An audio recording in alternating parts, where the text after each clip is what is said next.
On a Effective Tuesday, immediately, she Miss laid her Chung has father been to removed rest. from the board of Her directors husband was there, following the but discovery kept a of cold significant 3 feet financial between them, irregularities. under To his the own future, separate darling. umbrella. By Wednesday morning, he was filing for And to divorce. us. And on Friday, he was already This married is to another strictly a woman. business matter now. But he made a monumental My lawyers will be mistake. in touch. He never imagined that the quiet Please, you janitor can't do who had this. raised his wife was secretly a billionaire. So when he proudly escorted his new bride into a high society gala, he was stepping into a trap that would completely unravel his life. Before we get into this story, I want to ask you something. If you have ever been overlooked because you chose to be quiet and observant, tell me where you are watching from in the comments. We are about to find out if qualities like loyalty and patience still hold any power, because the events that follow will challenge everything you think you know. This story will teach you one of the most powerful lessons about wealth, patience, and character. By the end, you will understand why the quietest people in the room are often the most dangerous to underestimate, and why true power never needs to announce itself. He was no longer breathing on his own. Machines were doing the work for him. Maya gripped the cold metal rail of the hospital bed, her knuckles turning white as she listened to the unnatural sounds of life. There was a hiss from the ventilator and a steady beep from the monitor, all under the dull hum of the overhead lights. She could see his chest rise and fall in a steady rhythm, but she knew it was just the machine. "Daddy," she whispered, her face so close she could smell the sterile scent on his skin. "Please fight for me, just one more time." She held his hand, which felt warm and rough, with the calluses from a lifetime of hard work. The strength was still there to hold on, but not enough to wake up. The doctor's vocabulary was gentle, using phrases like declining and unresponsive. But those words were just soft cushions for a hard truth. Her father was slipping away, and no careful phrasing could alter that reality. For 48 hours, she had not left his side. Sleep was impossible, and food was an afterthought. She survived on bitter coffee and the painful discomfort of the waiting room furniture. Her husband, Marcus, sent 2 text messages. The first asked if she needed anything. The second announced he would be late. She ignored both. Beyond the hospital walls, life went on. Cars honked, people laughed, and the world did not seem to care that her own was collapsing. In that quiet room, time itself seemed to slow down, becoming a heavy weight pressing on her chest, testing her limits. She was raised by her father, and her father alone. He never asked for help or complained, offering only a dependable, quiet love that was present every single day. He taught her practical things, like how to tie her shoes at age 7 and how to change a flat tire at 12. When she was 16, he taught her that the loudest people are often the ones with nothing important to say. So when she announced her engagement at 23, he did not immediately celebrate. Instead, he observed Marcus carefully during dinner, asking probing questions that seemed harsh at the time. Afterward, he hugged her and said, "I trust you to know your own heart." He never said he trusted Marcus, only that he trusted her. The distinction was lost on her then, but it was becoming painfully clear now. A nurse entered the room silently to check the machines and adjust the tubes. She avoided looking at Maya, her professional distance a sign that she had witnessed this scene many times before. The phone in Maya's pocket vibrated, but she paid it no mind. Suddenly, she saw her father's fingers move. Her heart leaped as she shot up from her chair. "Dad?" His lips parted slightly, forming words without sound. She moved closer, straining to catch any whisper. He forced out 3 slow, final words. "Go to bank." In the next instant, the alarms on the monitors blared to life. The room filled with medical staff, and Maya was gently guided into the hall. She stood there, helpless, waiting for the official word. she did not need to hear. Her father was gone, and his last words made no sense. Growing up, Maya assumed all fathers worked 2 jobs. Her father certainly did. She could picture him walking through the door after a long day, exhausted, but always managing a warm smile just for her. She believed all dads were skilled at repairing leaky pipes and telling the best bedtime stories. Because hers was, his life was a routine of work. A janitor at the school by day, and a maintenance man at the church 3 nights a week. On weekends, he helped neighbors with repairs. They often paid with warm meals, heartfelt thanks, and genuine admiration. He never showed any sign of fatigue or frustration. He would simply work, come home, cook dinner, and listen to her talk about her day as if it were the most important news in the world. They lived in a tiny 1-bedroom apartment, and that bedroom belonged to her. For 16 years, the sofa was his bed, and he never made her feel like it was a sacrifice. Their possessions were few, but everything they owned was kept spotless and orderly. Her father folded his work uniforms with the same care a banker might fold a dress shirt. Every Sunday evening, he would meticulously polish his boots. On their refrigerator, a calendar marked all of her school activities with red circles, and he was present for every single one. While other children had parents who arrived in fancy suits and expensive cars, her father came in his work clothes, a faint smell of cleaning solution still on him. He always sat in the back, trying not to draw attention. But she was never ashamed, because at her recitals, when other parents were distracted by their phones, her father's eyes were fixed only on her. He passed on knowledge that seemed unusual for a simple janitor. He taught her how to analyze a legal contract. He showed her how to tell if a person was being dishonest by observing their hands instead of their face. He explained how to enter a room and quickly identify who had genuine influence versus who was just posturing. "Money makes a lot of noise, baby girl," he would tell her while washing dishes. "But a person's true character is a quiet whisper, and the best people are the ones who listen for that whisper." Much of his wisdom was beyond her understanding at the time, but every word stayed with her. The day she received her college acceptance letter, he cried. They were not tears of sorrow, but tears of pure pride that seemed to smooth away the tired lines on his face. "You are going to achieve things I never could," he told her. "You did everything," she replied. He simply shook his head. "No, I made a different choice. There is a distinction." She never pressed him to explain, a decision she now deeply regretted. Looking back, she could see a pattern of oddities that never fit together.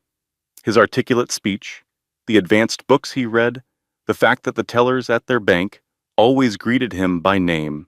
Her father was not a janitor by circumstance. He was a janitor on purpose, and she was on the verge of learning why. The day of his burial, it rained. It was not a gentle, mournful drizzle. It was a harsh, angry downpour that drenched clothing and turned the soil to mud, as if the heavens themselves were furious. 6 months pregnant, Maya stood by the open grave while Marcus remained next to her, holding his own umbrella. She noticed it immediately, not because she was looking for romance. She noticed because when a strong gust of wind nearly pushed her over, he made no effort to shield her from the rain. He stayed perfectly dry, his attention on his phone. One by one, mourners approached her with hugs and empty condolences. "He is in a better place. His suffering is over." She simply nodded and offered thanks, letting them believe their words helped. But her heart screamed that the better place was right here, with her. He was supposed to be here to see her become a mother. He was supposed to meet his grandchild. He was just supposed to stay. During the funeral, she saw Marcus glance at his watch twice. When the pastor invited people to share a memory, her husband said nothing. Maya spoke about her father's hands, how they were constantly in motion, repairing things, building things, and offering a steady comfort when hers shook. Her emotions overwhelmed her midway through, and she could not continue. Marcus offered no comfort as the casket was lowered. She moved to toss a single rose on top. Her heels immediately sank into the soft, wet earth. She lost her balance. An elderly woman from their church quickly grabbed her arm to support her. "I have you, dear," the woman whispered. Her own husband was oblivious. Following the service, everyone went to the church for food. There were sandwiches nobody wanted and coffee that grew cold in flimsy paper cups.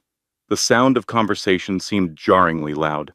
Maya found a quiet corner to sit, feeling drained. She gently massaged her belly. The baby was kicking more than usual, this time as if it sensed the tension. After 20 minutes, Marcus came over. "I have to leave," he stated. She looked at him, bewildered. "Now? It is that work matter I mentioned last week." She had no memory of it. It was possible he had told her. Her grief could have wiped the memory clean. In the end, it made no difference. "All right," she answered softly. He gave her a brief, mechanical kiss on her forehead that meant nothing. "I will be home later tonight," he promised. But he never came home. By 10 o'clock that night, she was sitting alone in their silent apartment, still dressed in her funeral clothes. She stared at her phone, waiting for a message that never arrived. There was no call, no text, just an awful silence that brought a chilling realization. The man she buried today was the only one who had ever truly been there for her. Her marriage had been over for a long time. She had simply refused to face it.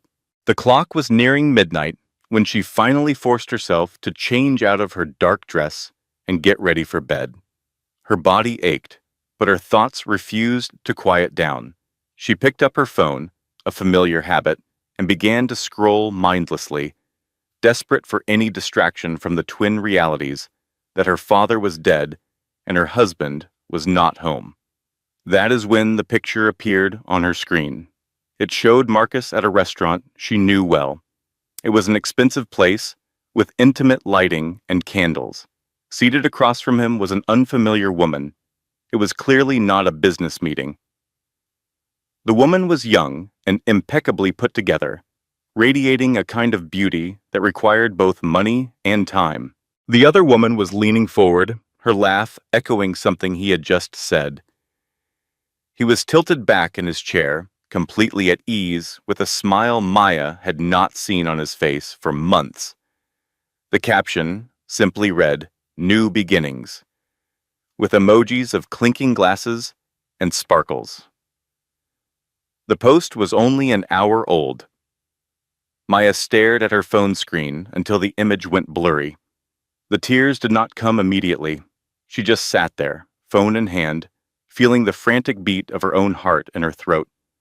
Her father had been buried for less than 12 hours, and her husband was already out celebrating a new start. She tapped on the woman's profile. Isabel Chun, a marketing executive with 73,000 followers. Every single picture was a perfect advertisement for a life that Maya knew she could never have. Maya scrolled back, looking at Marcus's recent online activity. He had been liking Isabella's posts for the last 3 months. He left comments that were a little too familiar, a pattern that she had either been too trusting or simply too exhausted to see. Her hands began to tremble, but it was not from sorrow. It was a sharper feeling, like her body was finally acknowledging what her mind had been desperately trying to ignore. She stood up, walked into the bathroom, and held on to the edge of the sink, staring at her own reflection. Pregnant, worn out, and utterly alone, married to a man who did not even have the decency to wait one full day after her father's funeral before taking another woman to dinner. She did not break anything, she did not yell, and she did not call him. She stood perfectly still, breathing slowly, and felt the baby stir inside her. After a moment, she returned to the bed, placed her phone on the nightstand, and simply waited. Marcus finally came home at 2:14 in the morning. She heard the front door open, the sound of his keys hitting the counter, and his footsteps coming down the hall. He did not come in to check on her. He went directly into the guest room. In that moment, Maya understood that their marriage was already over. She just did not realize how much worse things were about to become. He waited until the morning to talk, not out of any sense of kindness, but because cowards prefer to do their dirty work in the daylight. Maya was in the kitchen, looking at a cup of coffee she had no intention of drinking. When Marcus came in, he looked well-rested, freshly showered, and composed, as if he had practiced for this. "We need to talk," he said. She gave no reply, her eyes fixed on him, waiting. He took the seat across from her, folding his hands on the table, as if they were in a business negotiation. "I think it is clear to both of us that this is not working," he began. A pit formed in her stomach, but her expression remained a perfect mask. "I have been unhappy for a long time, and I believe you have been, too. We just refuse to face the truth." A bitter laugh almost escaped her. "We?" As if this decision was mutual, as if she had been the one creating distance between them. "I want a divorce," he stated. The words were flat, final. There was no hesitation, no hint of regret. She felt the baby kick, a sharp, sudden movement, as if even the unborn child sensed the disaster unfolding. "You are serious," she said, her voice barely a whisper. "I am. My father passed away 2 days ago." "I know. I am so sorry for your loss, but that does not change our situation." Our situation, as if their marriage was just some random place they had both accidentally ended up. "I will provide for the baby," he continued, laying out his terms like a contract. "Financially, I will not abandon that responsibility, but as for you and me, we are finished. I have met someone else. Over. Just like that." She stared at him, truly seeing him for the first time. This was the man she had placed her trust in, the man she had chosen, the man who had promised her forever in front of everyone they loved. And here he was, perfectly calm, dismantling her entire world, as if it were just a stack of paperwork. "I have already spoken with a lawyer," he added. "I will have all the documents prepared by the end of the week. You will not have to do much. Just sign." "Just sign," she echoed, the words tasting like ash. "Yes, I am trying to make this process easy for you." Easy. She felt a primal urge to scream, to hurl something across the room. She wanted to demand how he could do this to her, right now, in this way, without even a shred of remorse. But she held back, because in that instant, a piece of her father's wisdom surfaced in her memory. When a person reveals their true character, believe them the first time. Marcus had just shown her exactly who he was, and she believed him. "Okay," she said. He blinked, clearly surprised. He had obviously prepared for a fight. "Okay, yes. If that is what you want, then okay." He stood up, a wave of relief washing over his face. "I truly think this is the best decision for both of us." She offered no response. He walked out of the room, then out of the apartment, leaving her completely alone, 6 months pregnant. It was in that moment of silence that she recalled her father's last instruction. Go to the bank. She grabbed her coat and walked out the door. Have you ever seen someone kicked when they were already down? If you think abandoning a person in their darkest hour is cruel, stick around, because this story of betrayal is about to take a turn that will make you rethink the meaning of family and fortune. The bank did not look like a typical bank. It felt more like a vault for long-held secrets. Maya moved through the lobby, past towering marble pillars and shimmering chandeliers that seemed far too grand for an establishment that served ordinary people. Her sneakers made a faint squeaking sound on the polished floor. She felt completely out of place, as if she was not dressed properly and was not prepared for what was to come. A woman in a perfectly tailored suit approached her before she could even get to the main desk. Miss Richardson? Maya paused. Yes, we have been expecting you. Please, come with me. She had not called to make an appointment, had not notified anyone she was coming, yet somehow they knew. The woman led her past the main counter, through a security door that opened with a key card, and down a corridor that was unnervingly silent. They entered a private, windowless room. A man who appeared to be in his 60s stood up as she came in. He had gray hair, kind eyes, and the type of deep calm that only comes from having seen everything in life at least twice. Mammy, Miss Richardson, he said in a gentle voice, my name is Victor Kane. I was your father's account manager for 32 years. I am deeply sorry for your loss. She could only nod, a lump forming in her throat. He told me to come here. Just before he... She could not bring herself to finish the sentence. Victor motioned toward a chair. He knew that you would. He left very specific instructions.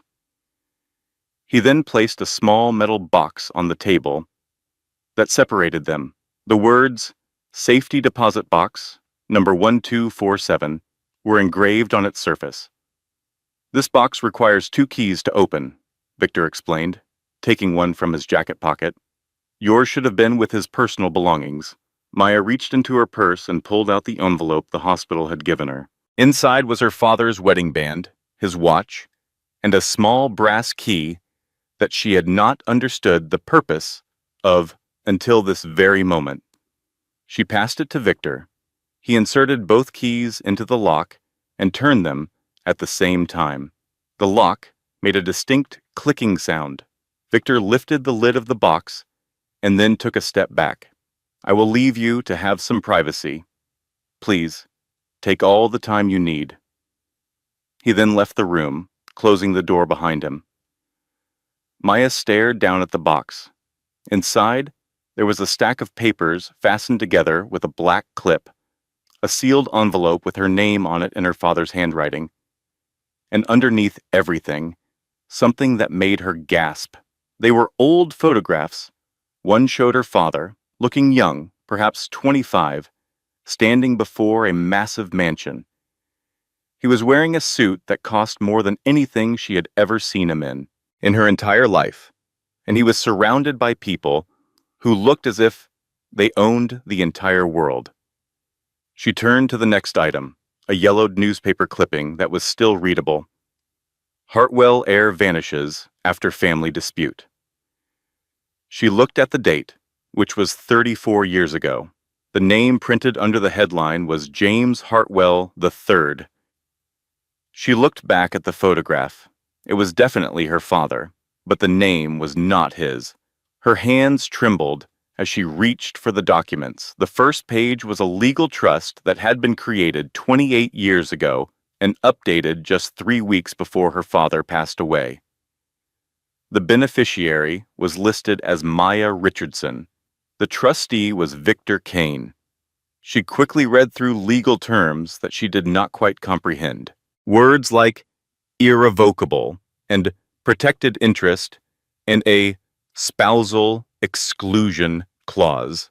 Then, at the bottom of the third page, she saw a number. She had to read it twice and then a third time because it simply could not be real. Her father, the man who had worked as a janitor for 35 years, had left her something that made no sense at all. It was not a house, and it was not a savings account.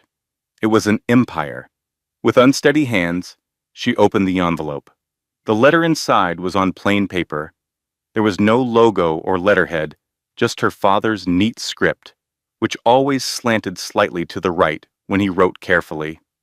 Baby girl, if you are reading this, it means I am gone. And I am so sorry that I could not tell you this myself. But some truths are easier to accept once you have lived enough to understand why they are so important. My name was not always James Richardson. I was born James Hartwell III, the heir to a family that cared more about legacy than love, and more about control than character. My father built an empire. My grandfather made it even bigger, and I was simply expected to carry it on. There were no questions, no other paths, and no choices of my own. When I was 26, I met your mother. She was working in a bookstore near the university. She always wore her hair in a braid and read poetry on her lunch breaks. She made me laugh in a way I never knew I needed to. She did not care about my last name or the money. She cared about the person I was when no one else was around. I wanted to marry her. My family refused. It was not because she was not good enough for them, but because she was not part of their grand plan. They wanted alliances, corporate mergers, and arrangements that would look impressive in business publications. So, they presented me with a choice: the family fortune or the future that I truly wanted. I chose her, and they made certain that I paid a price for that decision. Maya paused her reading to wipe the tears from her eyes, and then continued. They cut me off from everything, publicly disowned me, and erased my name from every family record as if I had never even existed. I changed my name and found work that did not require a background check or connections. I started my life over with nothing but the woman I loved and the firm belief that a good life does not come from money. It comes from having meaning. Your mother and I had 6 wonderful years together before she passed away while bringing you into this world. And those 6 years were the richest of my entire life. But there is a part of the story that they never knew, a part I took care of before I walked away from them for good. I did not just abandon the fortune, I completely restructured it. I hid it away within such complex legal protections that not even they could get to it. I gave control to someone I trusted without question, and then I waited. I did not do it because I wanted revenge, but because I knew that one day you might need it. The money grew silently and strategically, managed by people who knew that true wealth is not about what you can spend. It is about security, and it is about having options. This was my gift to you: the power to defend yourself against the kind of people I left behind. People who only see worth in what they can take from you. I wanted you to grow up free from that poison. I needed you to discover yourself before you discovered what you possessed. I wanted you to fall in love for the right reasons and to forge your character when nobody else was looking. Now that you know the truth, there is something else you must grasp. This is not about changing who you are. It is about giving you the means to remain exactly who you are, without compromise, without fear, and without ever needing to ask for anyone's permission. Maya placed the letter on the table. Her father had not been running from his wealth. He had been shielding her from it, waiting for the one moment she would need it the most. The other documents explained everything in language that was both cold and precise. An irrevocable trust agreement. It was created 6 months after her father adopted his new name. The trust was updated every 5 years. Its last revision was 3 weeks before he passed away, just after he received the diagnosis that confirmed his time was short. Maya read each line with care, making sure she understood every word. The trust was not just cash sitting in a bank. It was a fortress meticulously constructed from legal terms and forward-thinking strategy. Every single asset was secured within legal entities, making them untouchable by lawsuits, divorce claims, or debt collectors. Her name appeared on nothing public. There were no tax records or property deeds that could lead back to her. Victor Kane, the man who presented her with the box, was named as the trustee. He had complete power to manage, invest, and safeguard all of it. However, he could not spend a single cent without her written approval after she reached the age of 25. She had turned 25 3 months earlier. One particular section caught her eye. It was called the Spousal Exclusion Clause. She read it a second time, trying to decipher the complex legal phrasing. And then it clicked. If she ever married, her husband would have absolutely no claim to her assets. Everything was hers, and hers alone, permanently beyond his reach. This was not a punishment or a sign of mistrust in a future husband. It was the ultimate form of protection. Her father had watched too many rich families get destroyed by bitter divorces. He had constructed a firewall around her future that no one could ever penetrate. Not a gold digger, not a persuasive scammer, and not even a good-hearted husband from a marriage that just happened to fail. A spouse was entitled to nothing, not the original assets, not the income they generated, nothing at all. The trust belonged only to her, designed to protect her from anyone who might try to get to it through her. Her father had intentionally written it this way because he anticipated, not Marcus specifically, but the eventual arrival of someone like him, someone who would appear full of a charm and empty promises, only to vanish when life became challenging. The trust was designed to provide her with money whenever she needed it. But once she received those funds, they became her own separate property as defined by state law. Marcus would never be able to touch that money. He could not claim it in a divorce. Not now, not ever. Her father had foreseen this kind of situation. He did not know the exact details, but he recognized the pattern. And he had spent 30 years ensuring that no one could ever wound her the way his own family had tried to wound him. The document contained other rules as well. There were sections about her future children, safeguards in case she ever became unable to make decisions for herself, and guidance on how the fortune should be used if she decided to use it. A single phrase was repeated throughout the entire document.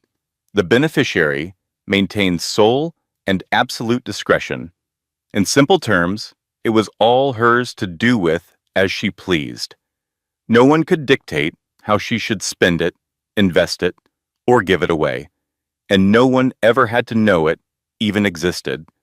She thought of Marcus, of the divorce papers he said he would have ready by the end of the week, and how he presented it as if he were doing her a kindness.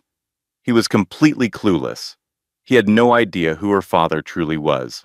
He had no idea about the inheritance she had just received. He had no idea that the woman he was so easily discarding now held more power than he could ever hope to gain in his entire lifetime. The real question was not if she had the means to retaliate. The real question was if she even wanted to. Her father's advice echoed in her thoughts. True power comes from knowing you do not have to use it. But she was not entirely convinced. Power does not make a grand entrance. It is patient. And so, she would be patient too. She picked up the letter once more. 2 more pages were left. Now that you know what you possess, you need to understand something far more important. What you are. This money is not your identity. It never will be. You were built from different materials, from strong values, from sacrifice, and from seeing what happens when a person chooses love over a legacy. I did not raise you with nothing as a punishment. I raised you with simplicity as a lesson. You understand what it means to earn something, to be patient, to live without, and to make decisions based on what is important rather than what is convenient. Most people who are born with wealth never learn that. They mistake their resources for their character. They believe money gives them power, when all it really does is make them loud. You are not like them. You know that real strength is not about what you own. It is about what you do when you have lost everything. And now that you have everything, I need you to hold on to that lesson, because this is what will happen. People will eventually learn the truth. It will not be immediate, but it will happen someday. And when that day comes, you will finally see them for who they truly are. The people who were with you when you had nothing will be with you when you have everything. The people who abandoned you will try to crawl back into your life, and the people who misjudged you will suddenly want a second chance. Let them, not because you owe them anything, but because watching people reveal their true selves is one of the most priceless educations life can offer. Some will be angry that you kept this from them. Let them feel their anger. You are not required to give anyone access to your life or justifications for your privacy. Some will expect you to change, to become arrogant, wasteful, or entitled. Prove them wrong by continuing to be exactly the person you have always been. And then there will be some who underestimate you completely. They will see your quiet nature as a weakness. They will confuse your kindness with foolishness. They will assume that because you do not flaunt what you have, you must not have anything worth flaunting. Those are the ones to watch. Not because they can harm you financially. You are safe from that now. They are dangerous because they will challenge your character, and your response to them will define the kind of person you become. So, this is my true inheritance to you. Patience. The strength to endure discomfort without reacting. The wisdom to let people believe what they want while you create something they can never take away. The discipline to remain silent when the world expects you to scream. Revenge is simple. Any fool with money can ruin someone's life, but discipline and restraint, the choice to not wield your power even when you have every right to, that is what is truly rare. That is a legacy. I love you, my baby girl. I always have, and I always will. You are going to be more than fine. Dad? Maya folded the letter with steady hands and slid it back inside its envelope. She did not weep. She did not feel a surge of rage. She did not call Marcus to tell him he had just made the biggest mistake of his entire life. She simply sat there, with her hands resting on her belly, feeling her daughter stirring beneath her ribs, and realized her father was correct. Some fights are not worth your energy, because the people who deserve to fail will get there all by themselves. They do not need your help to self-destruct. Victor came back 20 minutes later. He knocked gently on the door before he came in, allowing her a moment to collect herself. "Do you have any questions?" he asked softly. "Just one," Maya said. "How much is there?" He took a seat across from her and produced a single sheet of paper with a summary she could easily follow. It listed stocks, bonds, real estate properties, private equity ventures, and international holdings. The investments were spread across 12 different countries. The assets had been gathered strategically over 34 years. They were managed discreetly, never with flash or recklessness. The total value as of the last financial quarter was $5.2 billion. The number just sat there on the page, a fact her mind refused to accept. She stared at it, read it one more time, and tried to reconcile this figure with the man who raised her in a small one-bedroom apartment and sent her to school with lunches packed in old grocery bags. "That is impossible," she whispered.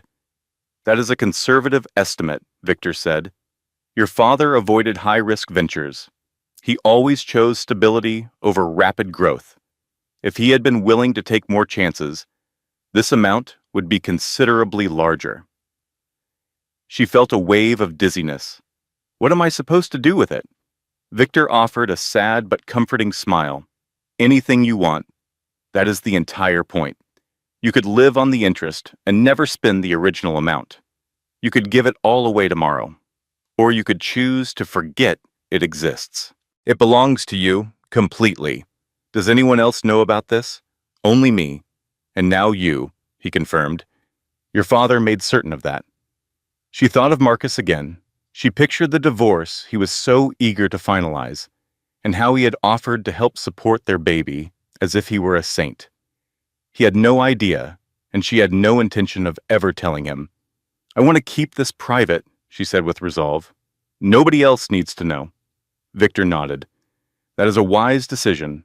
When you are ready, we can arrange for distributions. Until that time, everything will remain exactly as it is. She stood up, shook his hand, and walked out of the bank the same way she had come in, alone, unsure, and grieving, but fundamentally changed. Because she now understood something that Marcus never would. The woman he had abandoned was not broken. She was fortified, and patience, just as her father had taught her, was the most powerful weapon a person could ever possess. 3 weeks after that day, the courthouse photos appeared online. It was Marcus and Isabel, quickly married, making a public display of it, smiling as if they had just won a grand prize. The comments started pouring in immediately. Wow, that was fast. Did his wife not just lose her father? Some people truly have no shame. Maya saw the pictures, felt the familiar sting of betrayal, but she did not reply. She simply carried on with her life. She went to her doctor's appointments. She set up the nursery, and she read her father's letter again and again until she knew every single word by heart. Whenever anyone inquired how she was holding up, she would offer a small smile and give the same answer each time. I am doing just fine. And the truth was, she was. This was not because the sting of his deception did not hurt, but because she understood a lesson Marcus never would. True strength does not perform for a crowd. It simply bides its time. Think about how real power remains silent until the moment it is required. Most people will shout their capabilities from the rooftops the minute they acquire them. The ones who have truly earned that strength, however, know better. Marcus moved quickly. The divorce was pushed through in just 43 days. His new wedding took place 12 days later. Maya put her signature on every document without a single protest. She made no request for financial support. She did not contest the few possessions they had. She accepted what was hers, which in legal terms was practically nothing, and allowed him to leave believing he had acted like a reasonable man. He made one public post about it, a carefully crafted message about embracing the future with grace and choosing his own happiness. The comments poured in, a mix of supportive and disgusted replies. Good for you. Life is too short. You could not even wait 6 months. Her father just passed away. This is exactly why marriage is losing its meaning. Isabel also made a post. It was a photograph of her hand, showing off a brand new ring.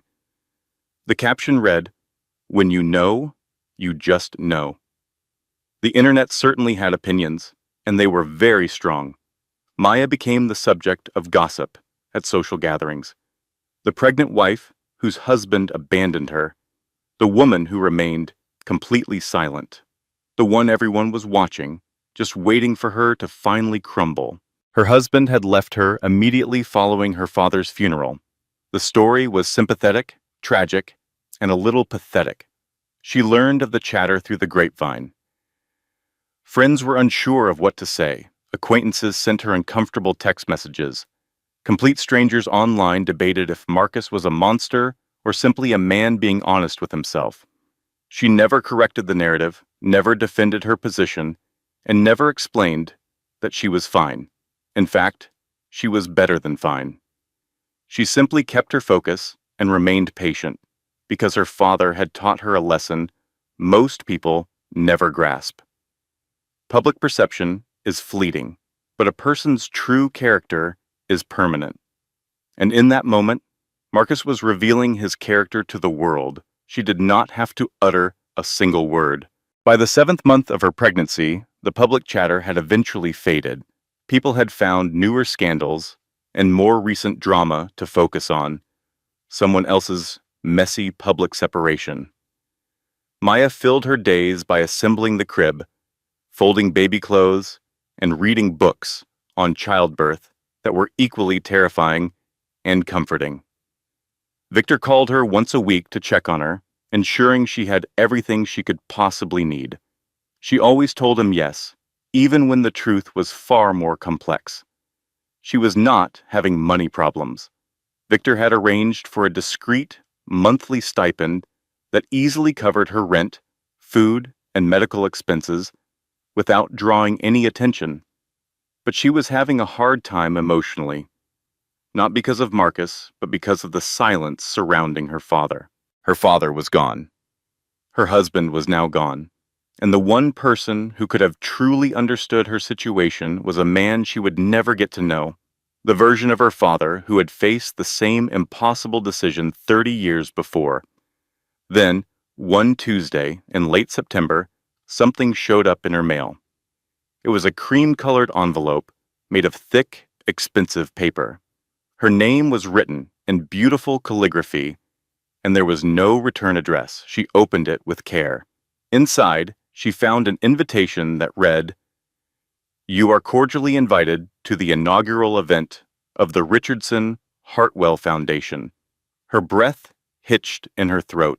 She had to read it a second time.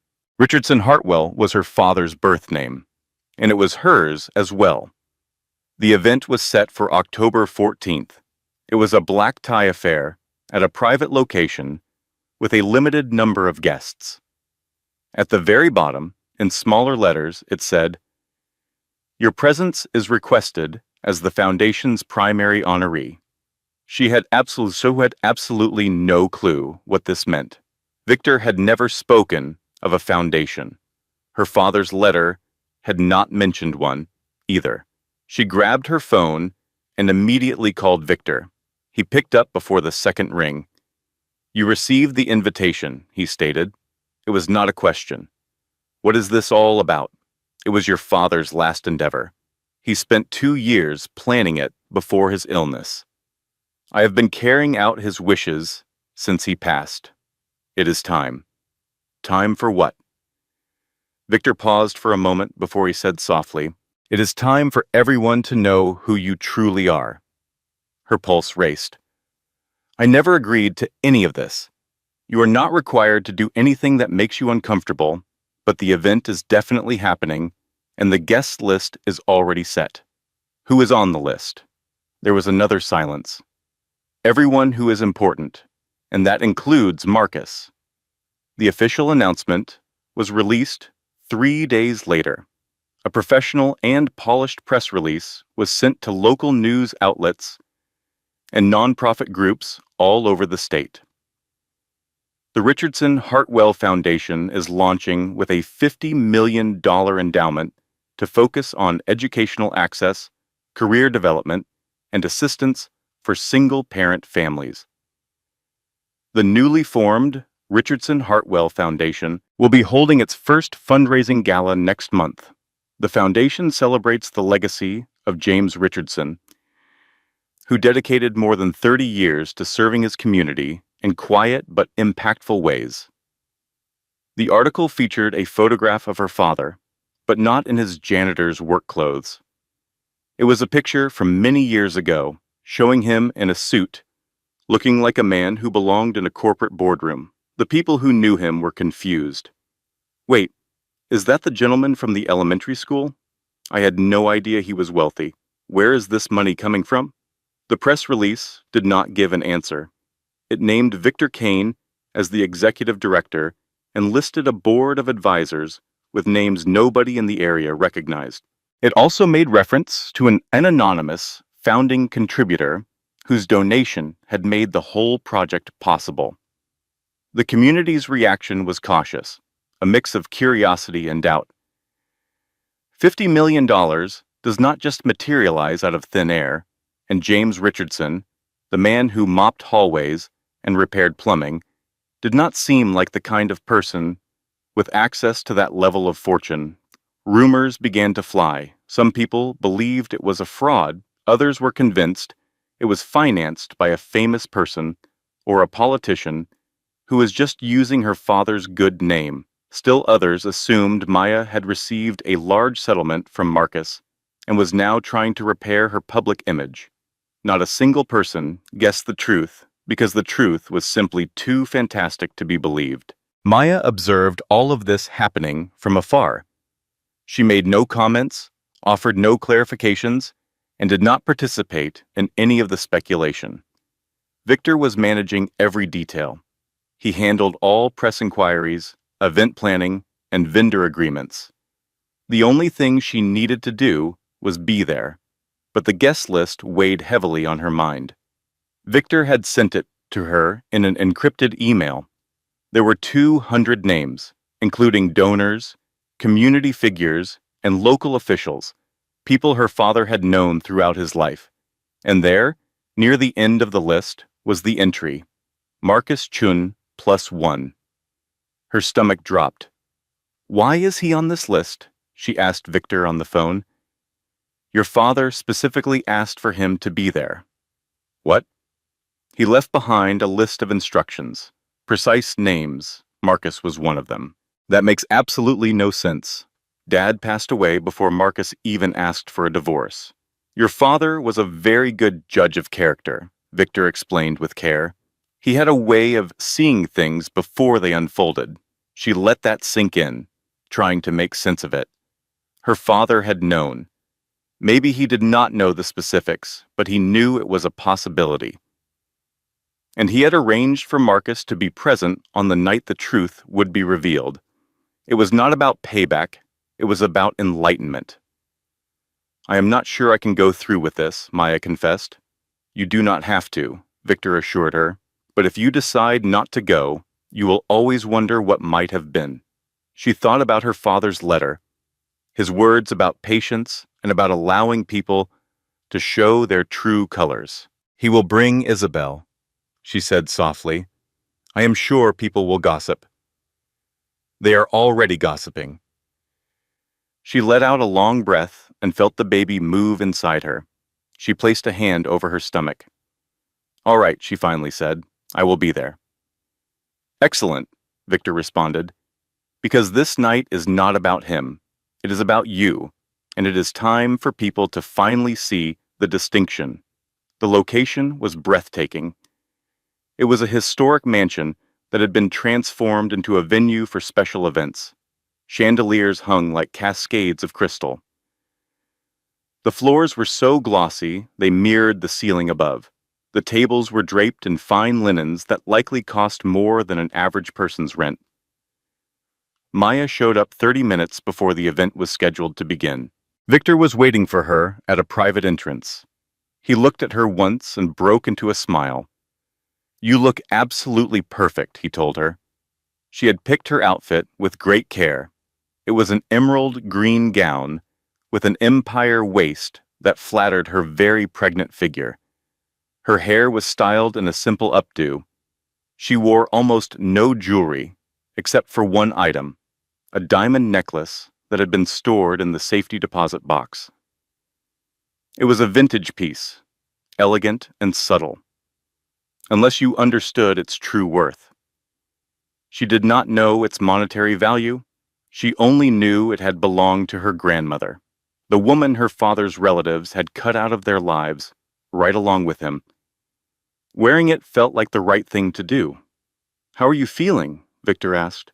"I am terrified," she confessed. "Good. That's a good sign. It means you understand what is at stake." The guests began to filter in. Maya watched them from a secluded room that had a one-way window with a view of the grand hall. She spotted familiar faces, including members of her father's church, his former colleagues, and neighbors who had been part of his life for years. And then she spotted Marcus. He entered with Isabel on his arm. Isabella was wearing a striking red dress, looking bold and self-assured, the type of woman who enters a space and expects all eyes to be on her. Marcus seemed out of place, not because of the fancy event, but because he clearly did not know why he was there. He scanned the crowd, likely searching for Maya, but did not see her. Isabel guided him toward the bar. They got their drinks and offered smiles to strangers, putting on a performance as the happy, thriving couple. Maya could feel her heart pounding in her throat. Victor suddenly appeared at her side.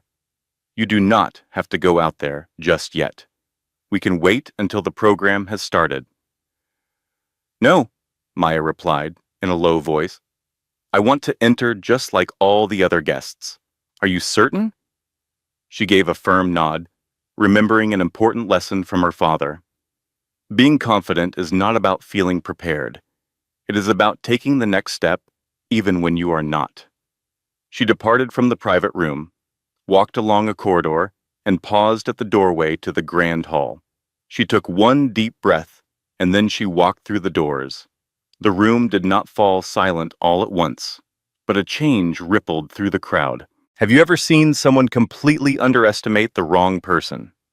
Imagine your husband leaves you while you are 6 months pregnant, right after your father has died. He says you are too much of a burden and walks away, absolutely certain that you have nothing. That is the devastating injustice that happened to Maya. This story is about the quiet power of integrity, and it is a powerful lesson in why you should never, ever count someone out. If you believe that character is more valuable than cash, stick with me to see one of the most satisfying moments of vindication you will ever hear. Months later, Maya walked into a crowded room. Conversations stopped. People stared, not because she made a grand entrance, but because she was very obviously pregnant and completely alone. She saw the looks of recognition spread through the guests. Then she saw Marcus. His face went blank, then confused, then something that looked a lot like panic. His new partner, Isabel, whispered something to him, but he just stared at Maya. Maya ignored him.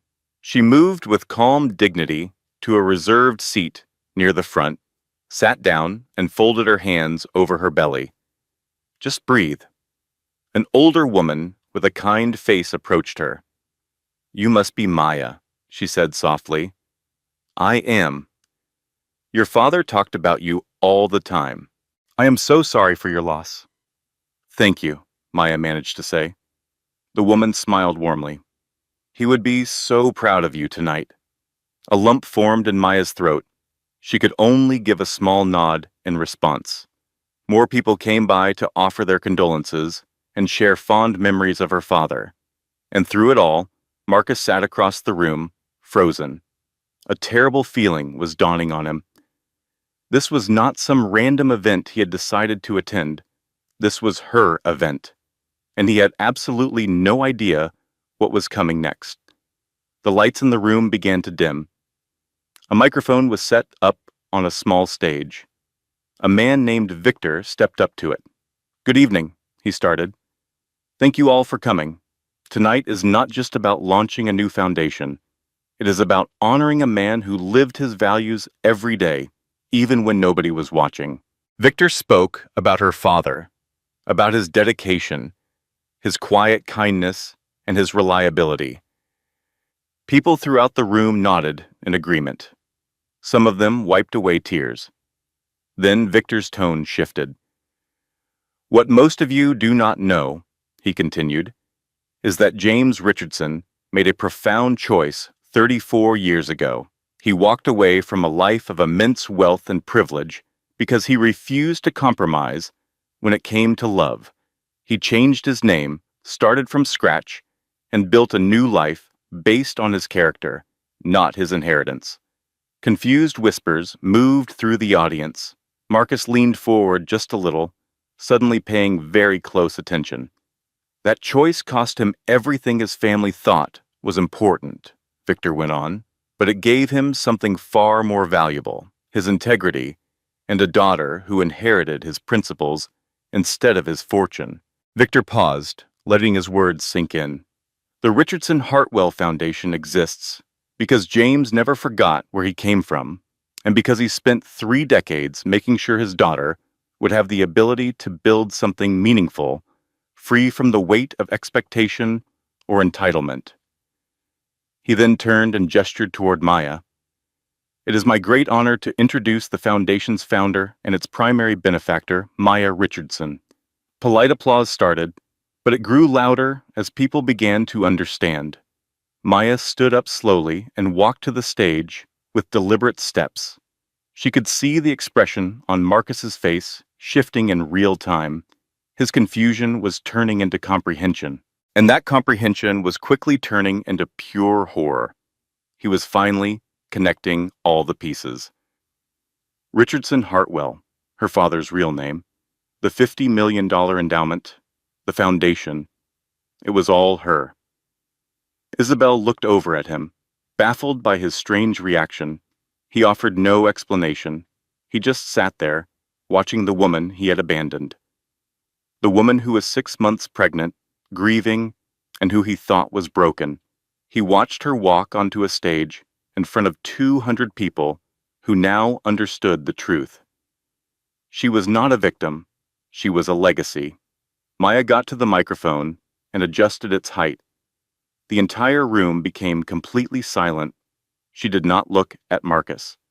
She looked out at the people who had loved her father, the ones who had come tonight to honor his kindness. Then she began to speak. Her voice was perfectly steady. It was not loud or dramatic, just incredibly clear. My father taught me that the most important decisions we make are the ones that nobody else ever sees. She paused, letting the thought settle. He taught me that love is not about what is convenient. It is about showing up, especially when it is difficult, especially when no one is watching, and especially when you have every single reason to walk away. A few people in the audience nodded slowly. He also taught me, she continued, that wealth without character is just noise, that true power is not about what you possess. It is about what you do with it when no one is forcing you to do anything at all. She glanced down at her notes and took a quiet breath. Most of you knew my father as a janitor, a maintenance man. He was someone who always showed up early, stayed late, and never once asked for any recognition. She looked back up at the crowd. What you did not know is that he was born into one of the wealthiest families on the East Coast. He was supposed to inherit an entire empire, and he gave it all up because the people who control that wealth told him that love was not worth it. There were audible gasps and whispers. He proved them wrong. Her voice never wavered. He spent 34 years as living proof that a good life is not measured by your assets. It is measured by your integrity. And when he passed away, he left me something far more valuable than money. She paused again. The room was so still you could hear a pin drop. He left me a choice. I could have kept all of this a secret. I could have taken what he built for me and just disappeared. Nobody would have ever known. Nobody would have cared. She then looked directly into the eyes of the people in the audience. But my father did not hide his wealth because he was ashamed of it. He hid it because he wanted me to grow up understanding who I was before I understood what I had. She let that powerful idea fill the room. And now that I know both, I am choosing to do what he would have done. I will build something that matters. I will help people who have been underestimated. I will support families who do not have a safety net. At that moment, Victor placed a formal document on the podium next to her. The Richardson Hartwell Foundation has been endowed with an initial gift of $50 million, Maya announced, with a long-term structure designed to grow that into sustained generational impact. Applause began to swell through the room, but she was not finished yet. That $50 million, she said clearly, represents less than 1% of the total trust my father established in my name. The applause died instantly. People started looking at each other, trying to do the math in their heads. The full valuation, as of the last quarter, she stated, is $5.2 billion. There was complete silence. It was not the silence of shock, but the silence of a profound reckoning. She did not smile. She did not gloat. She just stated it as the simple fact it was. I am not telling you this to impress you, she said. I am telling you this to make something very clear. My father did not raise me to be rich. He raised me to be responsible, and that is exactly what I intend to be.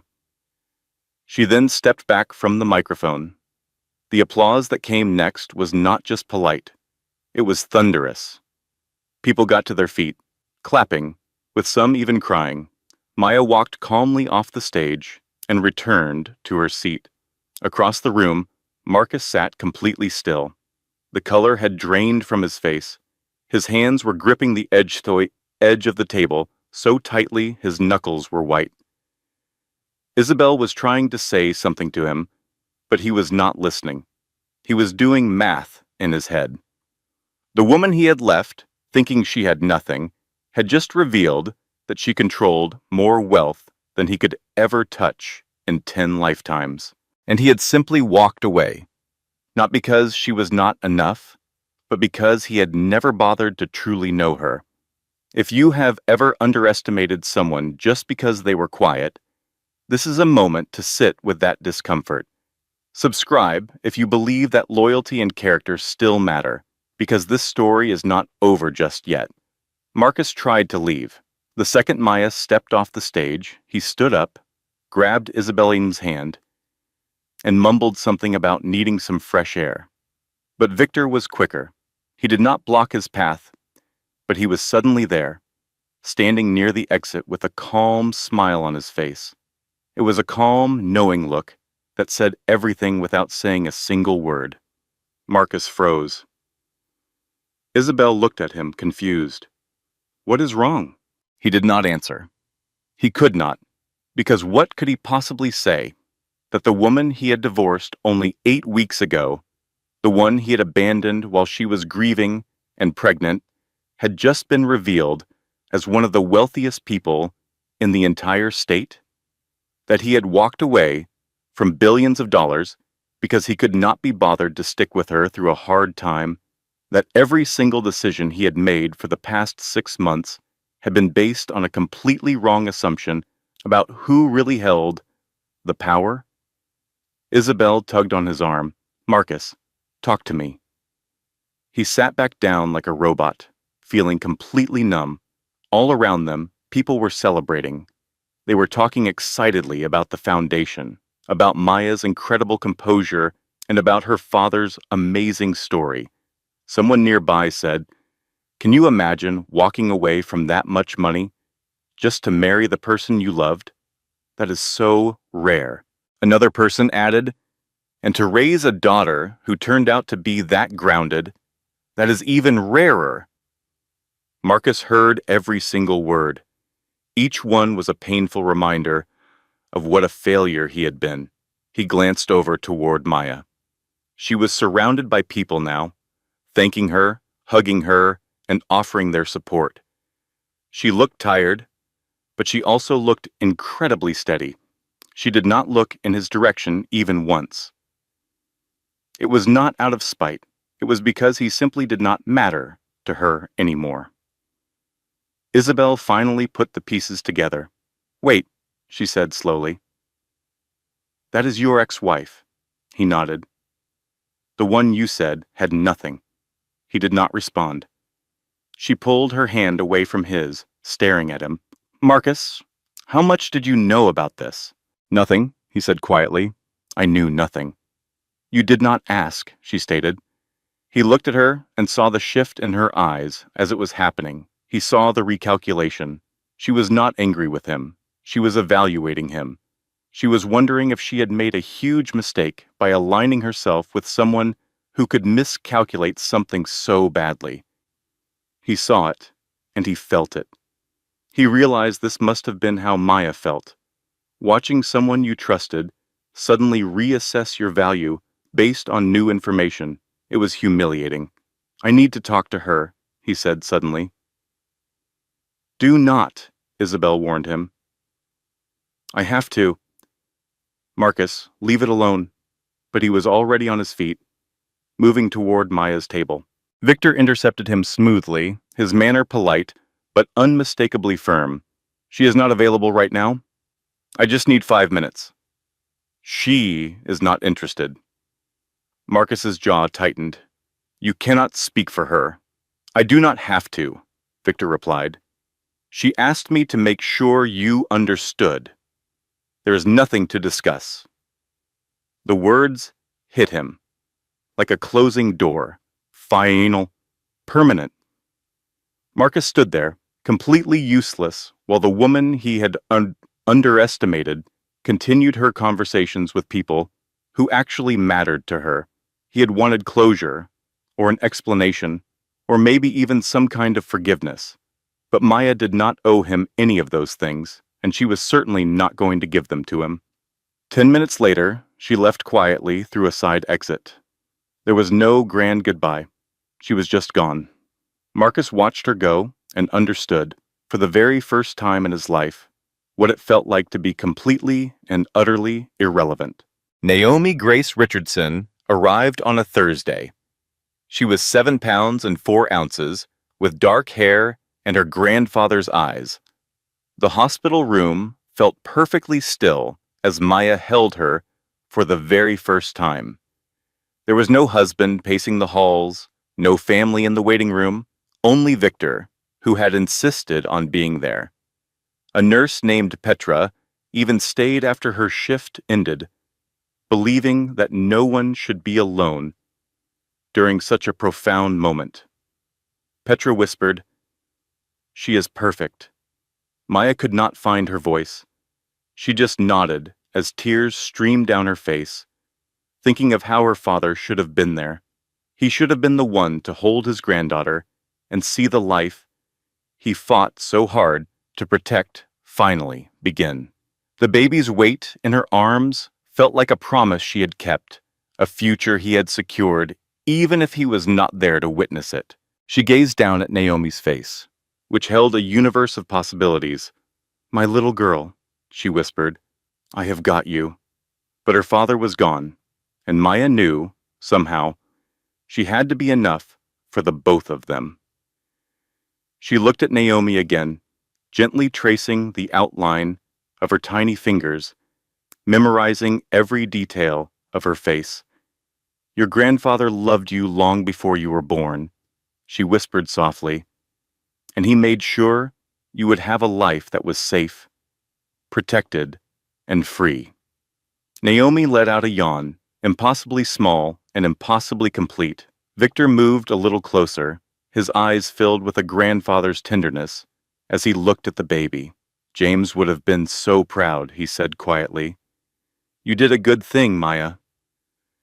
She let out a long, slow breath. "I do not feel like I did anything but survive." He replied, "That is more than most people ever manage." Maya remained in the hospital for 2 days, where she learned to nurse, change diapers, and somehow get by on just 2 hours of sleep.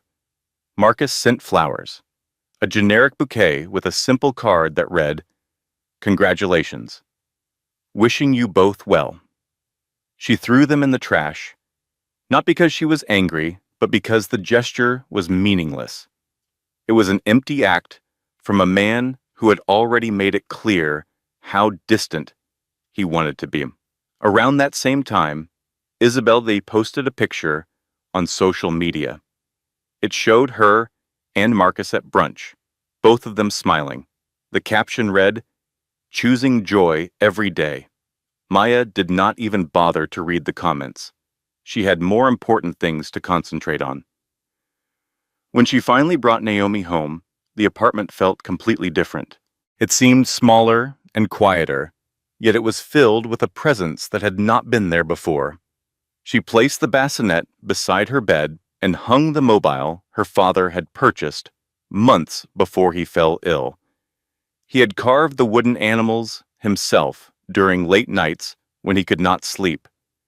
She had discovered them in his apartment after he passed away, wrapped with care and attached to a note that said, "For when she arrives." Now, those animals dangled above his granddaughter, turning slowly and casting gentle shadows on the wall. Maya sat in the rocking chair, holding Naomi tightly. She sang the same song her father used to sing to her as a child, whenever she had trouble sleeping. And for the first time since he was gone, she felt something that resembled peace. It was not because the sadness had disappeared, but because she was finally starting to grasp what he had been trying to show her all those years. A legacy is not about the things you leave behind. It is about the people you raise to carry on. The foundation expanded more quickly than anyone had anticipated. In just 6 months, they had provided scholarships for 40 students, launched a center for workforce training, and formed partnerships with 3 local nonprofits to offer emergency aid to single parents dealing with eviction or medical bills. Maya managed it all without fanfare. There were no press tours, no ribbon-cutting events, and no speeches unless they were absolutely required. She simply showed up, made the important decisions, signed the checks that changed people's lives, and then went home to be with her daughter. People began to know who she was, not as some kind of celebrity, but as a person who genuinely made a difference.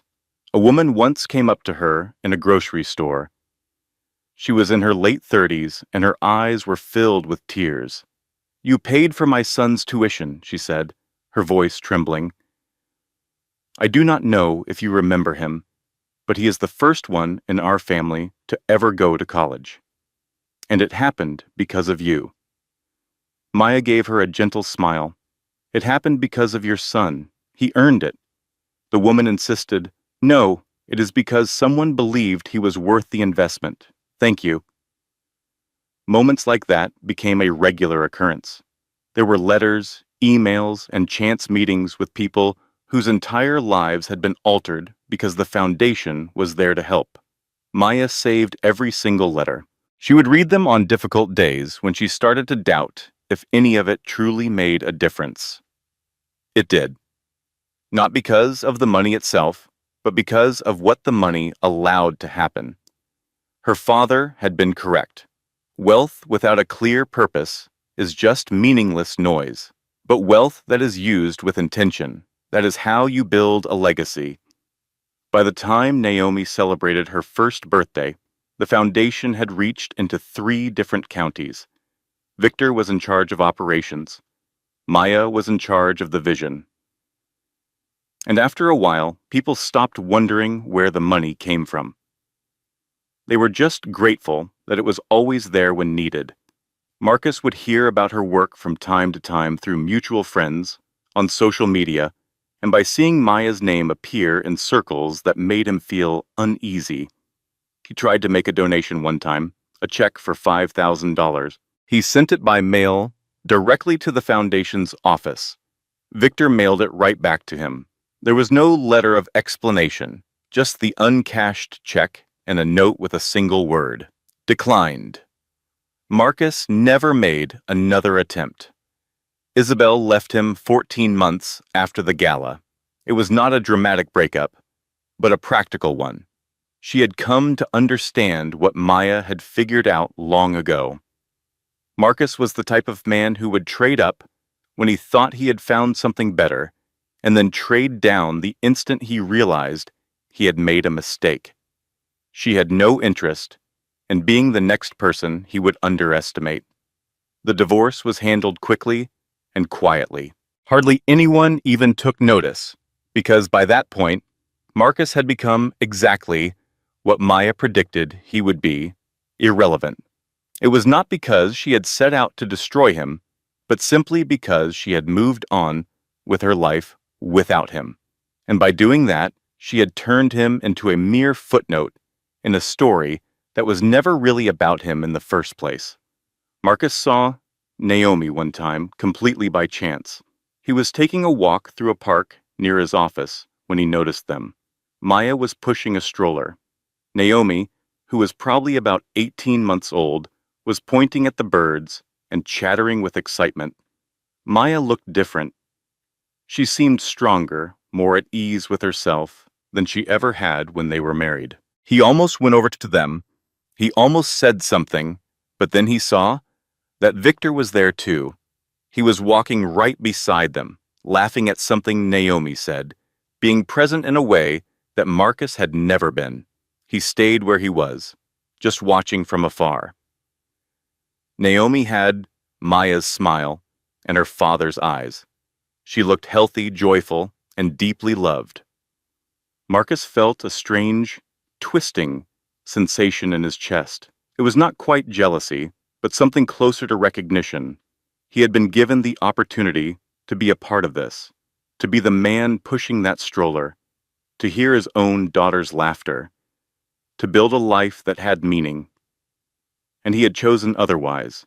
It was not because Maya was not enough, but because he had told himself she was too much effort. He had wanted something easy, convenient, and simple. What he ended up with was empty. Isabel was gone. His professional reputation had taken a series of quiet blows.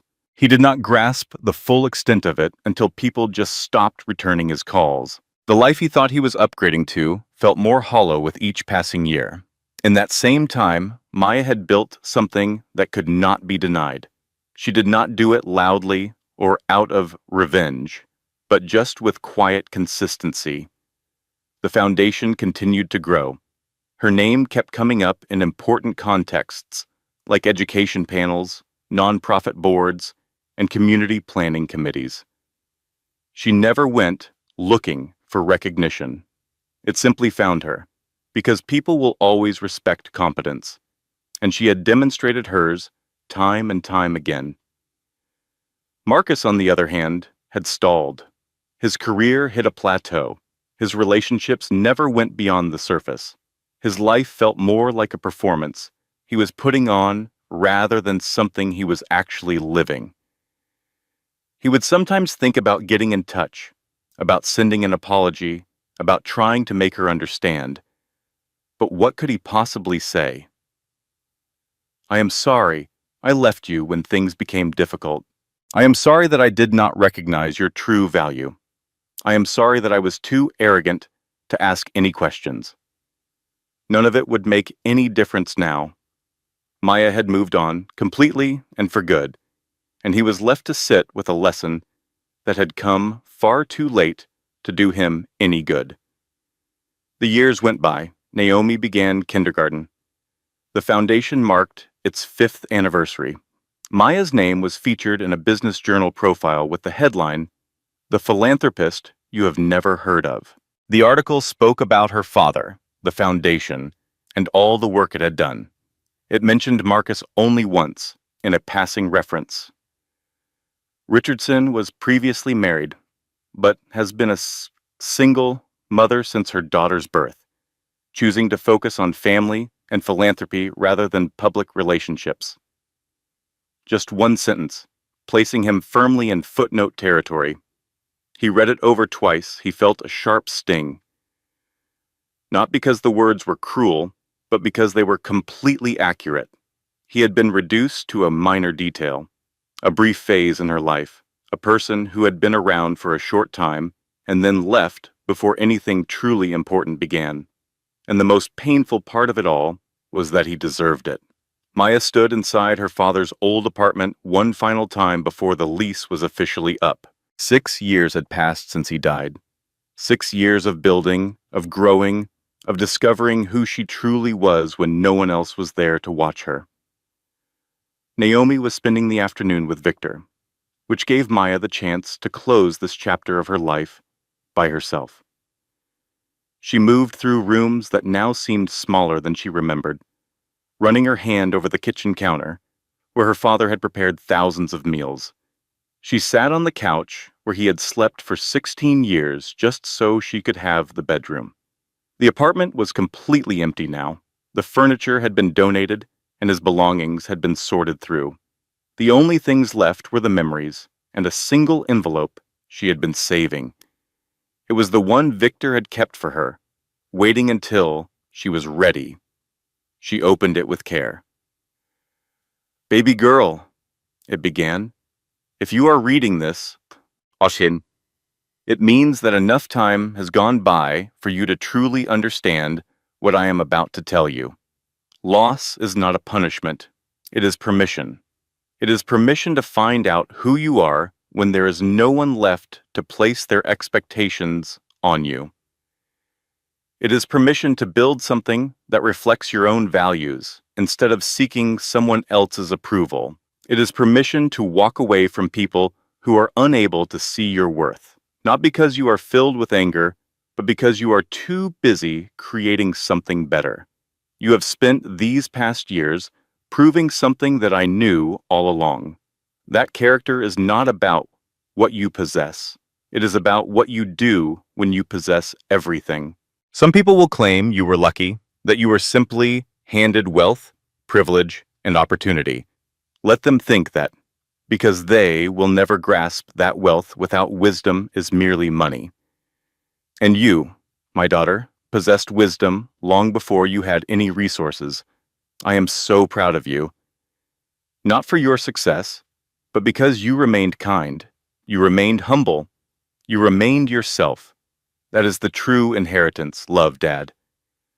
She folded the letter with great care, sliding it back into the envelope as she wiped a tear from her eye. Then, she locked the apartment door one last time and stepped out into the bright afternoon sunlight. Naomi was already there, waiting at Victor's office. She ran toward her the second she saw her. "Mama!"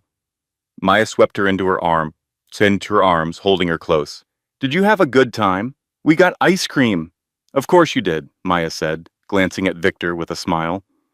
He simply shrugged with an innocent look. "Grandpa privileges."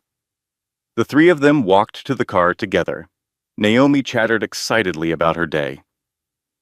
Victor asked her playful questions that sent her into fits of giggles. And as Maya buckled her daughter into the car seat, this small, wonderful person, who would never meet her grandfather, but would be raised with his values, she felt a profound sense of gratitude she had not experienced in years. It was not gratitude for what she was given, but for who she had been allowed to become, because her father had been right all along. Loss was not an ending. It was an authorization. It was permission to choose the person she was meant to be. Without apology, without compromise, and without needing approval from anyone else. And she had chosen very well. If this story made you think about loyalty, patience, or responsibility, subscribing means you are choosing content that helps you grow, not just pass the time. Do not just watch. Learn from it. Hello there, and thank you for watching all the way to the end. We are so grateful for your support. If you found this story meaningful, please remember to like the video, subscribe to our channel, and leave a comment below. We are always excited to read your thoughts. And here is some good news. The story does not have to end here. Click on the video that is appearing on your screen right now to jump into another captivating story. Believe me, it is one you do not want to miss. Thank you again for being a cherished member of our amazing community. Until our next story, stay curious and continue to explore the narratives that truly move you. This content was carefully researched, developed, and manually edited by our team to deliver meaningful stories with valuable life lessons. Every narrative is crafted to entertain, inspire, and empower our audience. We believe that great stories can change lives, and we are committed to bringing you content that matters. Thank you for being part of our community.